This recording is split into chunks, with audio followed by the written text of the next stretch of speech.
Dr. Sleep is the newest film from writer-director Mike Flanagan, of course based off of Stephen King's Dr. Sleep. Dr. Sleep is, of course, about Danny Torrance, now known as Dan Torrance, as a grown adult alcoholic who is unable to move on from the trauma that happened at the Overlook Hotel so long ago. Dan Torrance ends up working at a hospice where he is able to help the elderly people slip into death peacefully, as if they're falling asleep, hence the title Dr. Sleep. Dan starts communicating with a young psychic named Abra, and he soon learns about a tribe of psychic vampires known as the True Knot, who are hunting her down and want to basically eat her for her powers, which they call steam. It's only a matter of time before Rose the Hat, the leader of the True Knot, is able to find out where Abra lives. So Abra must then team up with Dan Torrance to find a way to permanently get rid of Rose the Hat. And it culminates in an epic climax that would satisfy fans of not only the novel, but the original Stanley Kubrick movie as well. Dr. Sleep, we saw it at an early screening on Halloween in Santa Monica at the Aero Theater, sponsored by the American Cinematheque. That was a lot of fun. It was amazing. Stephen King wrote this infamous sequel to his masterpiece novel, The Shining, which of course was adapted by Stanley Kubrick and Mick Garris in the 90s. I love the Mick Garris version. I do too. Rebecca De Mornay, Steven Weber. Dad is mad at Mommy.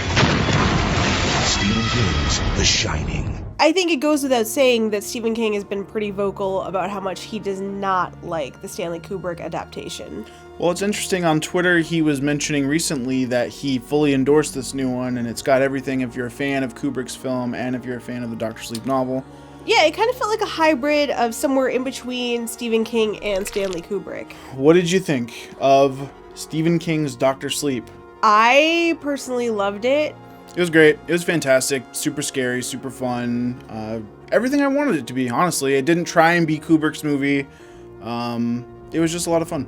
These empty devils, they'll eat what shines. So what we're going to do with this review is we're going to break it down a few different ways to evaluate it. First, we're going to do it in relation to the book. Then we'll do it in relation to Kubrick. And then we will do it as a standalone film. When you're talking about Dr. Sleep, you're talking about, of course, it being a sequel to The Shining, which are two things. One of the greatest horror books ever written by Stephen King, and one of the greatest horror films ever made by Stanley Kubrick. The way it relates to the book, it's very faithful. I read the book, I think, 3 or 4 years ago. The major differences that I could notice were the ending, of course. In the movie by Stanley Kubrick, the Overlook Hotel is obviously still standing. In the novel by Stephen King, it's burned to the ground because the boiler explodes. I prefer the ending in the movie, actually. In the novel, it's just kind of not as flashy, but the movie does a good job of sort of giving the audience what it wants.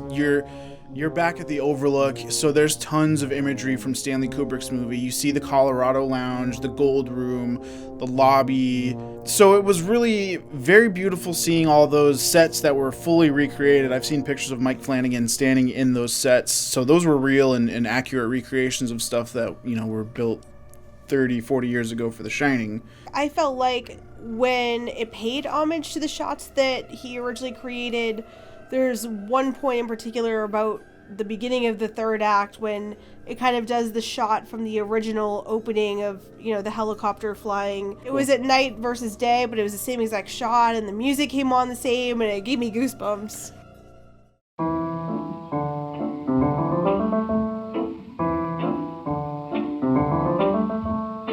So something I think you really need to keep in mind going into this movie is you sort of need to just let go of what you remember of Jack Torrance and of Jack Nicholson and these original characters, because they are recast in the movie. Here's Johnny. And honestly, I love the performances from everyone involved with that. Yeah. What's up, Doc?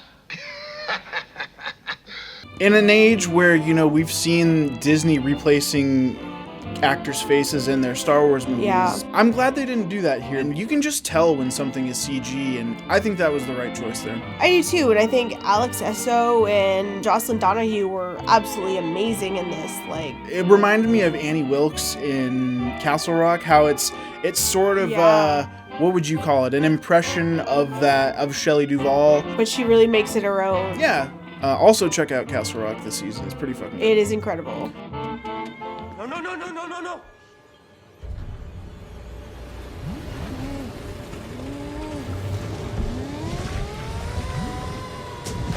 To give credit to Flanagan as a director on his own, I mean, it's kind of hard for anyone to be compared to Kubrick, but I feel like where Kubrick was such a technical, cold director, I think Mike Flanagan, he's definitely a director who loves working with actors, and like every character and everything he's created has so much heart, and I think he makes this series his own with that. There are some things that I don't know if I would say that they're negative or bad, but it is a very brutal film, very brutal to children, which I was not expecting. Holy shit.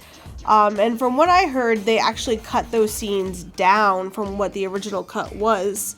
And then the runtime of this film is 2 hours and 31 minutes, which for any movie is a long time to sit there.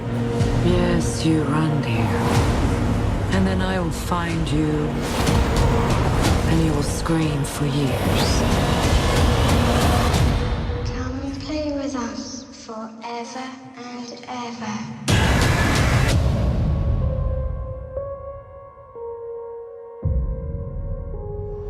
So, Dr. Sleep, ultimately, I think we both agree it's an amazing film. Mike Flanagan does an amazing job. It's not Stanley Kubrick. It makes its own identity, and I think it's a great film because of it.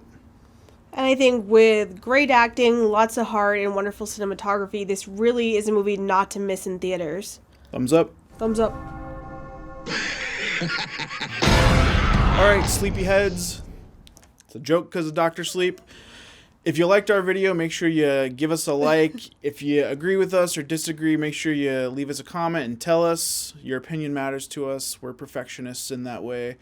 And if you're a fan of what we're doing here, we're going to have more scary films, some more reviews, some more top 5 or maybe even top 10 lists coming at you. Oh my God. Make sure you subscribe. It's going to be a lot of fun.